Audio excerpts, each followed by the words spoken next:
Psalm 51 is on my lips each morning because I could not so effectively convey the desire of my heart to be consecrated and conformed to that of my sovereign Creator.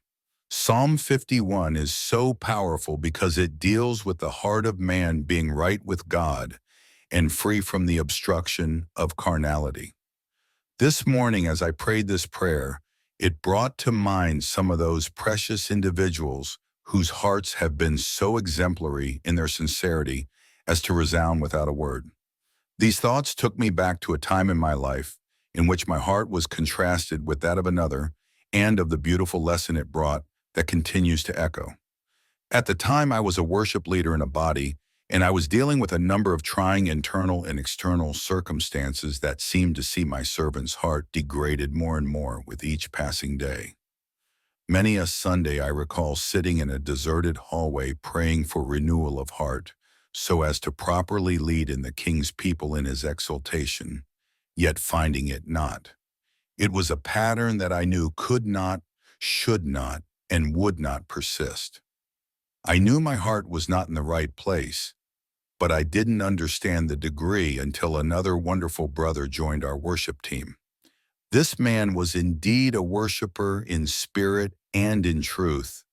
Being around him was always a treat and a much-needed source of edification. He struggled with his hands and had a very introductory understanding of his instrument.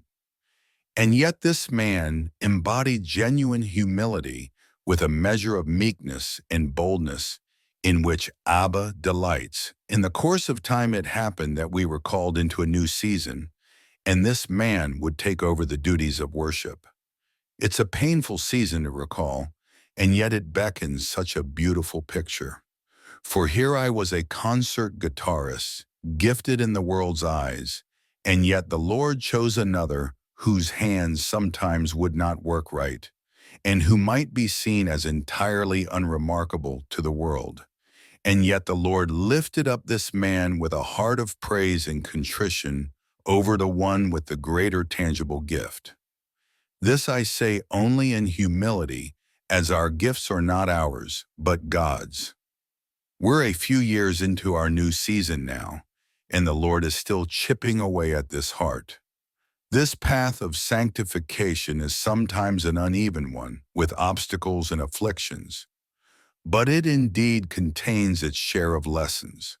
The humble are indeed the ones who will be exalted. Perhaps you likewise have a remarkable gift or talent. I will tell you from experience that it is not this, but rather the foundation of a broken and contrite heart, and a sure calling that secure a servant's place along the path of God's providence. This foundation can, however, not be sure without grasping who He is and our identity thereby.